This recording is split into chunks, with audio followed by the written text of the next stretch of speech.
Madwar ġimagħtejn ilu, il-Gvern ħabbar it-tielet pakkett finanzjarju marbut mal-coronavirus wara kritika qawwija fil-konfront tal-ewwel u t-tieni pakkett u minkejja li l-aħħar pakkett se jaħlu aggressiv nessa aktar minn 110,000 ħaddiem.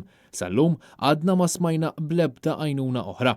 Min-naħa l-oħra, l-oppożizzjoni qed tibqa' tkun proattiva bi proposti kosted u konkreti għal ġid tal-Maltin u l-Awċin fid-dawl ta' kriżi li qed tolqot lil kulħadd. Natu l-komfort minn issa, natu s-serħan tal-moħ il-garanzija minn issa, l-ħaddima tagħna, l-negozji tagħna, l-self-employed tagħna, lil dawk li investew ħafna f'pajjiżna anka minn barra illi jafu li nkunu hemm on the ball preparati, lesti nitkellmu magħhom ħalli flimkien qed nippreparaw irwieħna ħalli verament nkunu qed ngħixu f'Malta aħjar fi ftit xhur oħra.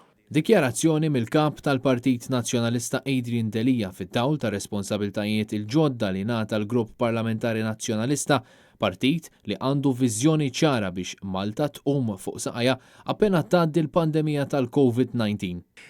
Ma rridx li l-ewwel ikun hemm sofferenza tat-telf tal-impjiegi, il-jobs li jintilfu, u allura l-ewwel kellna dilajta illi l-Gvern irreaġixxa billi ħalla 110,000 u fuqhom ħaddiem barra. Għandna negozji li qed isofru tibatu illum. Ejja nkunu attivi, proattivi, mhux reattivi. Ejja ma nkunux selettivi li nitfgħu il-pis fuq wieħed ftit jew parti, imma dal-pis inġorruh il-koll flimkien. Waqt din il-konferenza tal-aħbarijiet għamlu l-intervent tagħhom il-Viċi Kapijiet tal-Partit Nazzjonalista, il-President tal-Eżekuttiv kif ukoll is-Segretarju Ġenerali tal-Partit Nazzjonalista. David Aġus min-naħa tiegħu qal li l-Oppożizzjoni qed tindirizza affarijiet lill gvern qatt ma ta' każ filwaqt li saħaq li l-Partit Nazzjonalista se jaċċerta li l-akbar problemi jsiru priorità u qal li l-Partit Nazzjonalista mhux se jħalli lil ħadd jinqata' lura.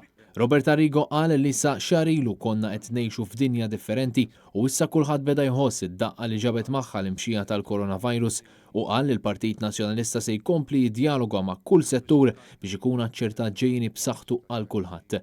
Alex Perici Kalaxxon insista illi f'dan il-moment kritiku l-Partit Nazzjonalista barfin sħiħ ta' responsabilità tiegħu qed jiffoka b'mod ċar fuq it-tisħiħ tad-demokrazija f'pajjiżna.